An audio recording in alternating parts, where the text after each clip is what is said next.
Welcome back to our year-round greenhouse. Close the door up. We're sitting maybe about 37 degrees outside. It's actually a warm spell for us. We're still at the end of February here, sitting about 60 degrees in the greenhouse, 59, 60 degrees. And without any sunlight, that is all thanks to our Jean Pain and our geothermal heating just basically pulsing through here. Even on a super cloudy day, we're getting a lot of activity through our solar panels, running very minimal fans and systems, trying to pull some energy off of our compost and pull some heat from the earth. So I'm not going to have to use these little old-fashioned thermometers anymore to tell the temperature of my greenhouse. I'm going to have a nice wireless system. I had a subscriber send these to me, and we are sending him a thank you package in the mail, and we are super appreciative of this.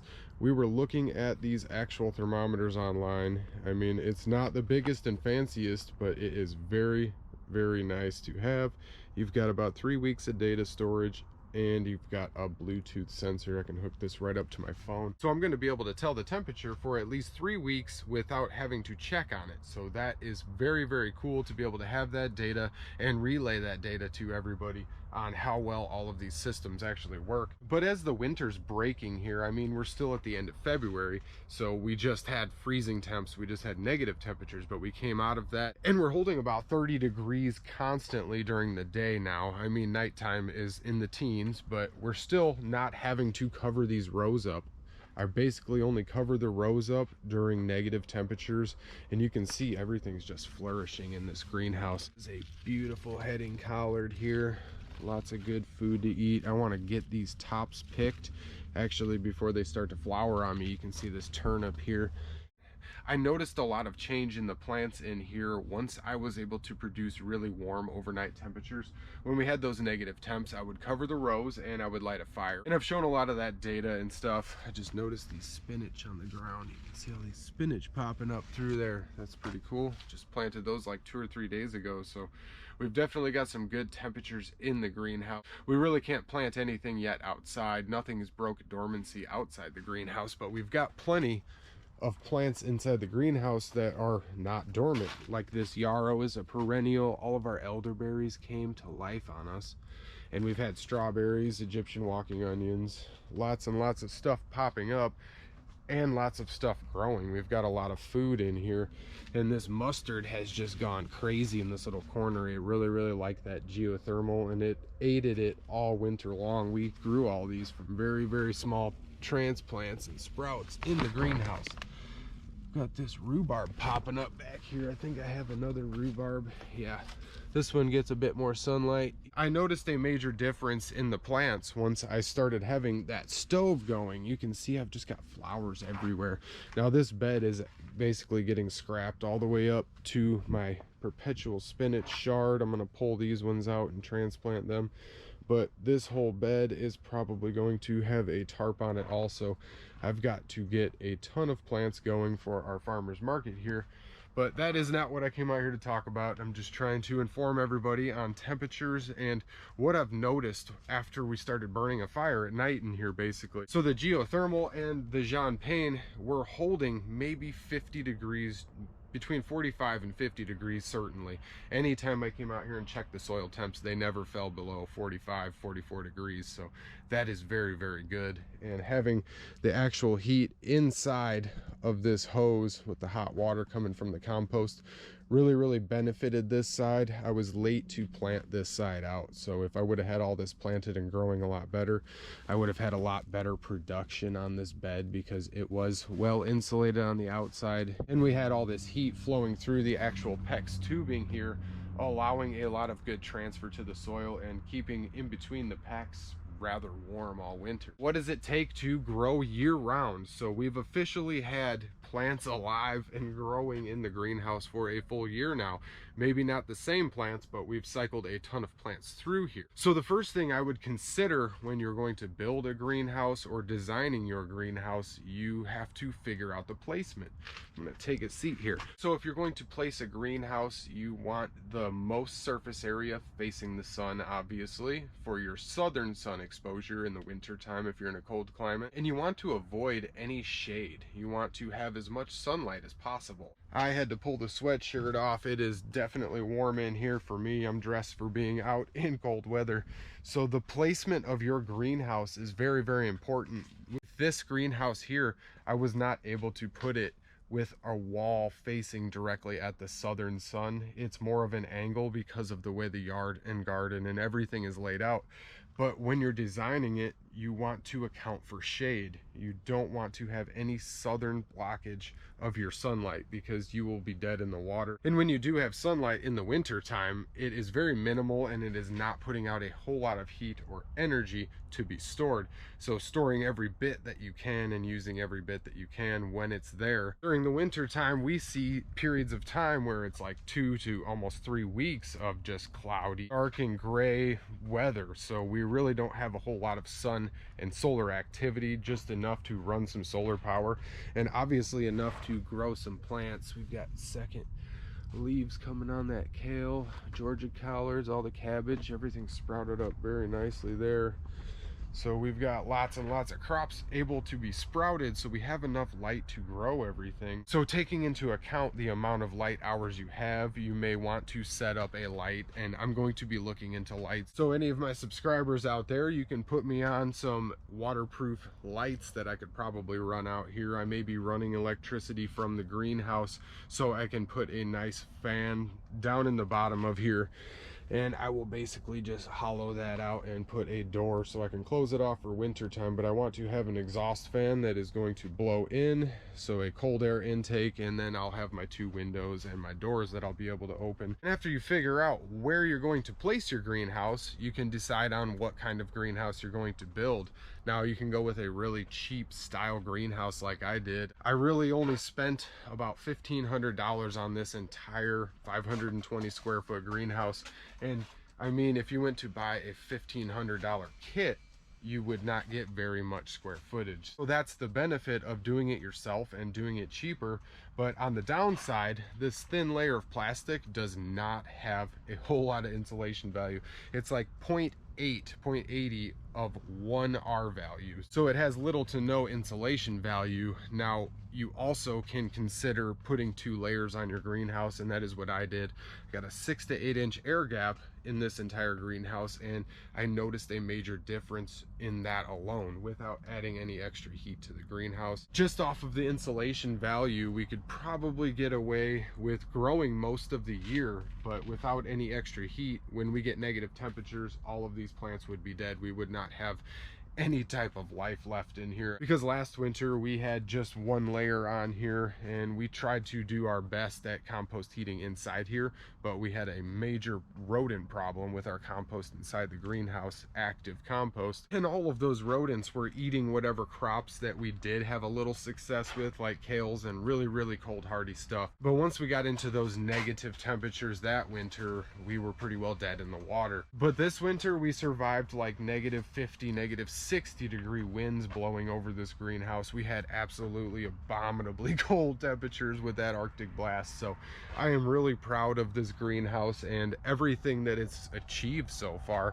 So this was just an experimental greenhouse, just like our small one has been. I've done a ton of learning by experience and experimenting, so I share a lot of that on here, and a whole bunch of my content is dedicated to growing year round. I just wanted to make a video dedicated solely to growing year round and all of the things that go into building a greenhouse that can suffice the winter. So I got off topic a little bit there.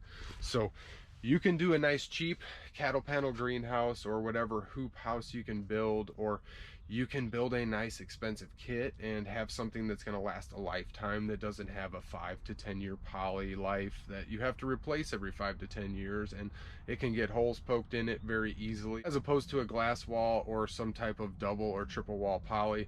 This is like paper compared to that stuff. After you've decided what kind of greenhouse you're going to build, you want to decide whether you're going to use the earth, and you want to do this way ahead of time. This is something I had struggled with because this entire greenhouse had to be dug up. I mean, this entire half of it anyway. So I've got my 2 geothermals, and they split at a Y that's about 4 foot down, and then this entire thing was dug out last winter. I had thrown the soil up and I went about 7.5 to 8 feet down, and I'm able to pull the normal geothermal temps. And I think having the greenhouse sheltering and insulating the soil above it made it that much easier to hold that heat and pull heat from the actual earth like a battery. So if you're doing geothermal, definitely dig that before you actually build your greenhouse, because you're going to want to have those tubes run, and you do not want to have to dig that or work the soil like that or have to redo anything once you're complete. And another option is to do a Wallapini or some type of sunken greenhouse where you can have the earth as your walls. And I want to do this with my next greenhouse, and I have a whole bunch of cinder blocks, and I've acquired a ton of materials, and I'm probably going to use a double or triple wall poly, and that stuff is expensive right now. So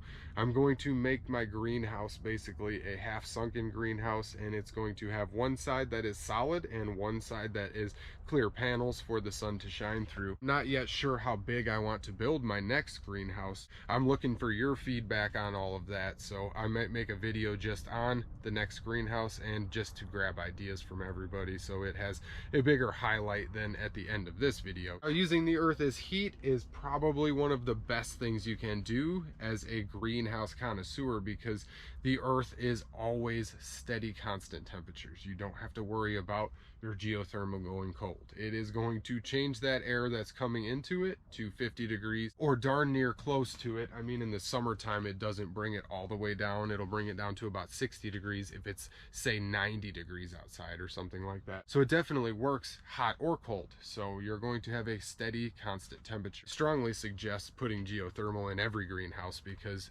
basically you could be getting away with growing any type of cold hardy crop as long as you've got good insulation. And that's the next topic. So I've already spoke on the insulation factors I have for the greenhouse here, all of that dead air. Now this solid rigid foam insulation, I got wild onions coming up, not sure what those are.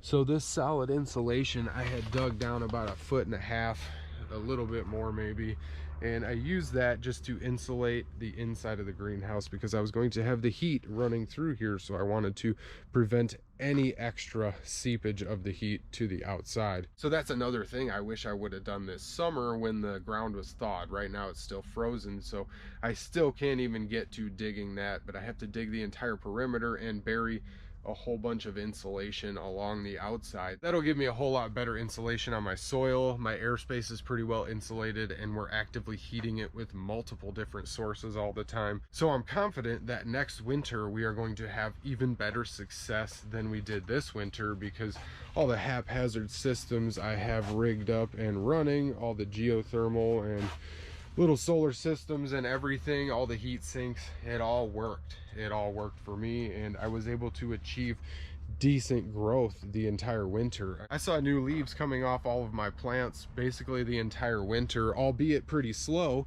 Like this kale, I had harvested the whole top of this kale. You can see all of these little kales popping off and basically regenerating the plant. Just very cool stuff. Always able to eat something out of the greenhouse. Back on topic here. So insulation is of the utmost importance also. You really have to have some type of insulation factor. If you have a nice solid greenhouse, you can get away with a little more, because those glass walls don't transfer the heat nearly as much as a plastic hoop house does. They make really expensive blankets to throw over hoop houses, so you can just basically throw a blanket over it at nighttime, but that's super tedious. This is a 52-foot greenhouse, and I could not do that every day, so I had to come up with some other way. So I threw a second layer on here, and it has worked so far. Something I want to touch on real quick, because my channel is basically dedicated to heating your greenhouse in winter and all the little free heating aspects and experiments that you can do. We used compost, the earth's heat, and we used wood, free wood chips, all types of recycled materials like pallets and stuff like that. So we had a whole ample supply of wood, and I found that I really only needed to burn that fire on those negative temperatures. And I reiterate that it put out so much heat that it was putting some of these plants into a flowering state, because it got so warm in here and it was holding such warm temperatures overnight. Very interesting to see. That's kind of an interesting experiment to me to see all of that happen. A lot of people will have electricity hooked up in the greenhouse, and I won't scorn anybody for that because mine is all solar, and I really wish I had electricity. I haven't been able to hook it up yet. It's always been frozen out when I want to do it, so I can't ever get into the ground, and I'm basically just going to put a nice little box over here somewhere, and I've got to clean everything up and get all of that situated so I can run my fan, because exhausting the heat in the summertime is just as crucial as keeping everything warm enough to survive in the winter. It can get very, very expensive. If you've ever heated anything with a space heater, it is ungodly expensive on your electric bill. And even like a gas heater, a small gas heater, you could get away with that as long as nothing catches on fire and it's all done safely. And if your greenhouse is insulated well enough, you really don't have to put a whole lot of heat into it, so it might not be that costly. But on the other hand, you could be dumping a fortune into trying to heat a greenhouse throughout the winter. That's exactly what I was trying to avoid when I built this greenhouse and designed the systems that I'm using to heat it. I'm doing it as cheaply as possible, and I try and share all of that information because you really don't have to have a bill for your greenhouse or for all of this free food. I mean, it's a little labor intensive to actually grow the food and harvest it, wash it, but then you're getting to eat a real wholesome product that you know where it came from and what's on it. Before the video gets too long, you want to make sure your crop choice is a cold hardy crop. You're going to want to do experiments in your zone, in your area throughout the winter, and that's all I've done is experiment, and it's got me to the point where I know exactly what I'm going to plant. I've got kale, turnips, beets, heading collards, other kinds of turnips, the 7-top turnips. Got a whole bunch of mustard, rapini broccoli, lots and lots of kale leeks, lettuce, all types of onions, corn salad, shards. I got perpetual spinach shards, lots of tatsoi, some radishes, different kinds of kales, just all types of stuff. And I'm sure there's stuff that I forgot. I got cilantro over here. So there's all types of things that you can grow, and you can keep food going the entire winter as long as you put a little bit of effort into building the greenhouse. But this is all just a learning curve and a learning experience, and I'm just trying to share everything I've learned and kind of help everybody along and kind of jump past all of the mistakes that I've made. So I find it very interesting to be able to get everybody's feedback and everybody's input on everything I'm always doing, all my experiments and projects. I get a lot of very, very useful information and ideas going forward. So you guys inspire a lot of different thinking ideas for me, and I really appreciate it. And I really appreciate stuff like this. This little smart thermo hygrometer. I can't wait to open this thing up and start testing it out. This is very, very cool. Really like to thank all of my subscribers. You guys are awesome, and I'd really like to thank everybody just for watching this video and checking this out, and hopefully everybody got a little good, useful information from this.